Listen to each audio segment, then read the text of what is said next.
السلام عليكم ورحمة الله تعالى وبركاته، مع جديد قناة أبو بهدي للتكييف والتبريد.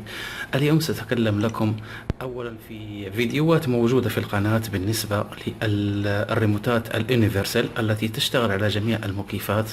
في مشتركين كثيرين يسألوني على الطريقة عمل بحث أوتوماتيكي لبحث على الكود المناسب للمكيف. فتقريبا كما تكلمت سالفا في الفيديوهات، يعني في طريقة إدخال الكود عن طريق الموجود عن الأرقام. بعض المرات الأرقام هذه إنها تدخلها، بعض المرات ما تكون يعني مضبوطة وما تديك بعد الإشارة، لكن في بعض المرات المكيفات غير موجودة، أسمائها هنا يعني تقريبا غير موجودة، فأنا أفضل أنه يتم عن طريق البحث الأوتوماتيكي. الآن سأشرح لكم طريقة البحث الأوتوماتيكي، تكون الحل المناسب لأي مكيف أي شكل تقريبا.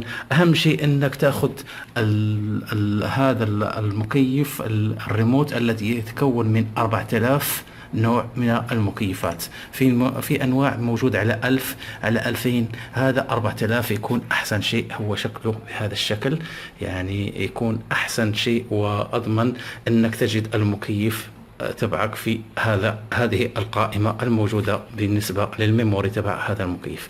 فالطريقة سهلة جدا. أول شيء يعني عندك طريقتين، يا إما أنك تشبك الكهرباء وتخلي المكيف متوقف، أو أنه يكون شغال، يعني يكون يعمل المكيف، وبالتالي أن أهم شيء أن المكيف يصدر رنة. لو كان يصدر رنة يكون أنه شغال، لكن لو كان ما بيصدر رنة وما بيعطي إشارة لما يكون بيشتغل بالريموت، فأهم شيء أنه يكون مطفي والكهرباء واصلة له وهو موقف. بس نقوم بأول شيء كملاحظ، سأقوم بتقريب الفيديو عشان كان معاكم الشرح مضبوط تمام. أول شيء أقوم به كملاحظ هو تشغيل الريموت. لما تشغل الريموت هنخليه على البرنامج هذا كملاحظ، التبريد النجمة، وعلى المروحة وعلى 20 درجة. أول ما تشغله سنقوم بضغط على Select. لو نريد إدخال الكود فإننا نضغط على Select فيعطينا هنا إدخال الكود. كملاحظ سنقوم بالأرقام درجة الحرارة، واحد، إدخال الرقم المناسب الموجود على النشرة الذي يأتي معها الكود. هذه الطريقة يعني طريقة العادية، لكن أنا أفضل الطريقة الأوتوماتيكية. فالطريقة الأوتوماتيكية تتم عن طريق Select، ضغط لمدة تقريبا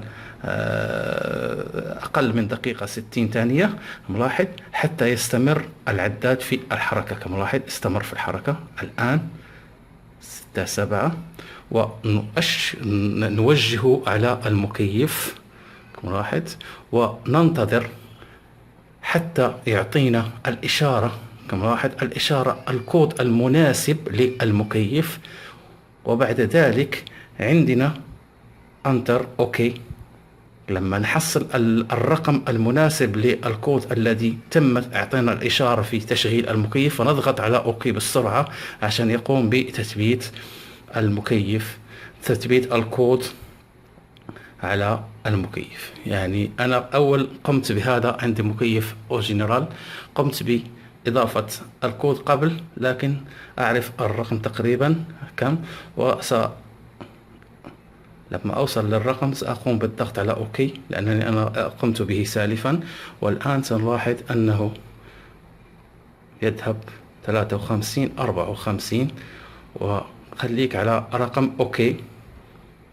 يعني كملاحظ يتغير الشكل، لأن بعد المرات الكود لو ما اشتغل معك الكود الأول اعترنا وما اداك جميع الاشارات، يعني تحريك الريموت وتحريك الموزع ويطفي ويشغل ودرجة الحرارة، اعطاك كل الاوبشن الموجودة في الريموت فتمام. لو ما اعطاك جميع المعلومات على المكيف فيمكن تغيير الذهاب إلى رقم ثاني، وبالتالي يعطيك جميع التحكمات في الريموت، لأنه في أكواد تكون ناقصة يا إما من الموزع أو درجة الحرارة، فبالتالي ما تقدر أنك تستطيع تتحكم تحكم كامل. ففي أكواد موجودة في المكيف إنها تتحكم تحكم كامل في المكيف.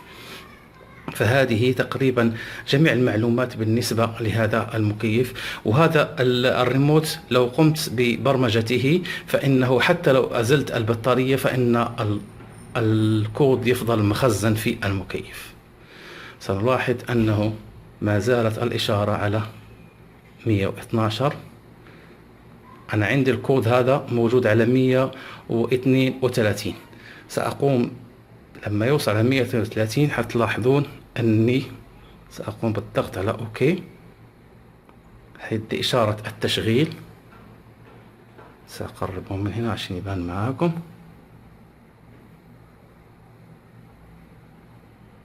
كم لاحظ اشتغل المكيف. فضغطت على زر اوكي. لو ضغطت على اس لاحظ على سيلكت سيظهر معايا الكود هو اصلا 132. الضغط جت على 132. لو ابغى اكد الكود الرئيسي ساقوم بالرجوع بسيلكت على 32 وبالتالي وضع اوكي. تم تخزين المكيف، تخزين الكود، يعني هذه طريقة إرجاع الكود. فالآن نلاحظ المكيف اشتغل. سأقوم بتطفيه هذا الإيقافي. تمت الإيقاف. والآن سأقوم بعملية التشغيل. فهذه طريقة لعملية التشغيل عن طريق أن المكيف يكون موقف. لكن في الطريقة اللي تكلمت عليها أنه يكون شغال فإنه يصدر رنة، وبالتالي هذه الرنة لما يصدرها فأكيد أن الرنة هذه هي الكود المناسب للمكيف. كما لاحظ سأقوم بتشغيله مرة ثانية. نفس الكود مخزن. وبالنسبة للتغييرات التي ممكن أن تكلمت عليها، يعني التحكم في الريش كما لاحظ كما توقفت الريش حقت الموزع الثاني، توقفت درجات الحرارة. لاحظ الرنة، درجات الحرارة، يعني كل شيء انه موجود، حتى الكود تغيير هذه تغيير المود. فهذا هي البرنامج. اسف ان يكون الصوت المكيف وقف. فهذه هي الطريقة التي تتم عن طريق برمجة هذا المكيف على جميع أنواع المكيف. فأنا أفضل الطريقة الأوتوماتيكية، لأن حتى لو وجدت هذا 132 وجدته على الأرقام هنا، فبعض المرات إنه ما يشتغل معي الأكواد الثانية، فيكون الأوتوماتيكي أحسن شيء. هذا كل شيء بالنسبة لتحكم الريموت اليونيفرسال في جميع المكيفات. فهذا الفيديو أردت أن أضيفه لكثرة الطلبات على طريقة الحل الأوتوماتيكي. أرجو أن ينال الفيديو إعجابكم، ولا تنسوا مشاركة الفيديو ليستفيد الجميع من هذا الفيديو على مواقع التواصل الاجتماعي، وأن تعملون لايك للإعجاب والاشتراك في القناة لرقي القناة. وشكرا لكم، والسلام عليكم ورحمة الله تعالى وبركاته.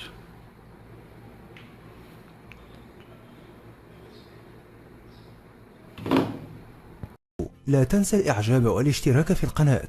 جميع الحقوق محفوظة لدى قناة